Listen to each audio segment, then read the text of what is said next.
India মানে এককভাবে তারা জিতে যাচ্ছে। আসলে পাকিস্তান ওইভাবে তাদের সাথে একটা ভালো মানে একটা ম্যাচ উপহার দেওয়া সেটা পারতেছে না।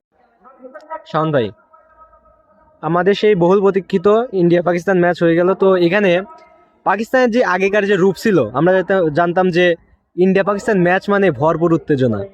তো এখনকার যে ইন্ডিয়া পাকিস্তান ম্যাচগুলো হচ্ছে, সেখানে দেখা যাচ্ছে একপাক্ষিক ম্যাচ হচ্ছে।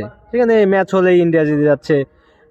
আজকে টি-20 ওয়ার্ল্ড কাপ ছিল, সেখানে আহ, বরাবরের মতোই সেরকম ঘটনা আবার পুনরাবৃত্তি ঘটেছে যে ইন্ডিয়া পাকিস্তান ম্যাচ এবং ইন্ডিয়া জিতে গেল।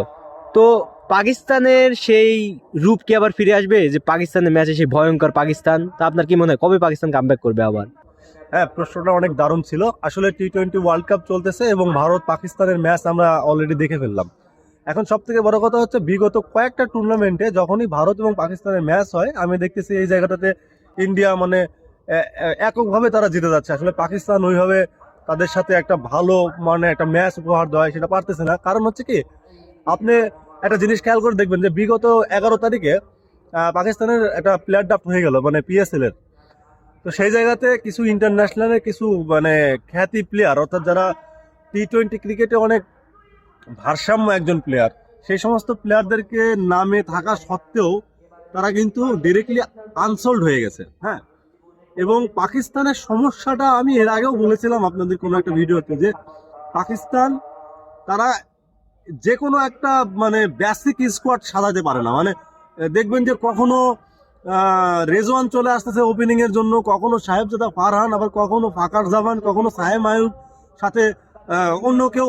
তো এভাবে আসলে হয় না। মানে পাকিস্তানের টিম আমরা যেরকম দেখছি যে এর আগে পাকিস্তানের ওপেনিং, মিডল অর্ডার, তারপরে লোয়ার অর্ডার, তারপরে পেস ইউনিটের কথা যদি বলি, আমরা দেখছি যে এই জায়গাগুলোতে কিন্তু বেসিক কিছু প্লেয়ার অল টাইম পারফরমেন্স করে আসছে। কিন্তু বর্তমান সময়ে ওই একই সমস্যা আমরা দেখতেছি, যে বারে বারে স্কোয়াড চেঞ্জ করতেছে, নতুন নতুন প্লেয়ার দলে নিয়ে আসতেছে, 2-5টা করে ম্যাচ খেলাচ্ছে, কিন্তু ফলাফল খুবই খারাপ।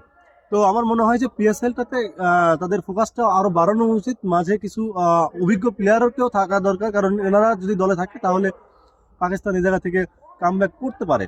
আর ইন্ডিয়া পাকিস্তান ম্যাচ আমরা চাই সবসময় সেটা হাই ভোল্টেজ ম্যাচ হোক, বাঘে সিংহের লড়াই হোক। এভাবে একভাবে ইন্ডিয়া জিতে যাচ্ছে পাকিস্তানের, তাহলে এত টাকা দিয়ে টিকিট কেটে দর্শকরা কি দেখতে যাচ্ছে? পাকিস্তানের এই জিনিসটা বোঝা উচিত। এবং আমি মনে করি যে পাকিস্তান খুব দ্রুত ফিরে আসবে। ধন্যবাদ।